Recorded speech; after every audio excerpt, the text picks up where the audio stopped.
कुरान ने कहा कि तुम पर सियाम लिख दिया गया है लअल्लकुम तत्तकून। लअल्लकुम तत्तकून का लफ्ज़ कुरान ने इस्तेमाल किया है, लअल्लकुम तदउफून का लफ्ज़ कुरान ने इस्तेमाल किया ही नहीं है। कुरान ये कब कहता है कि तुम पर सियाम इसलिए फ़र्ज़ किए गए हैं ताकि तुम कमज़ोर हो जाओ? ये तो कुरान ने हरगिज़ नहीं कहा। कुरान तो कहता है लअल्लकुम तत्तकून, तुम्हारे अंदर सलाहियत पैदा करनी है, तुम्हारी मौजूदा सलाहियतों को ख़त्म थोड़ी करना है।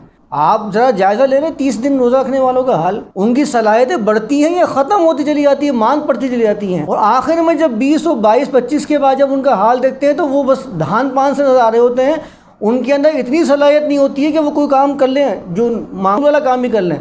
मामूल से हटकर तो बहुत दूर की बात है। तो ये कौन सी ट्रेनिंग है जिसके अंदर बंदा तवाना होने के बजाय लअल्लकुम तदउफून हो रहा है? तो कुरान की मंशा लअल्लकुम तत्तकून है, लअल्लकुम तदउफून हरगिज़ नहीं है। वो हरगिज़ ये नहीं कहता कि इसके अग़राज़ व मक़ासिद तुम्हें कमज़ोर करना है, नहीं, लअल्लकुम तत्तकून तुम्हारी सलाहियतों की नशोनुमा करना है।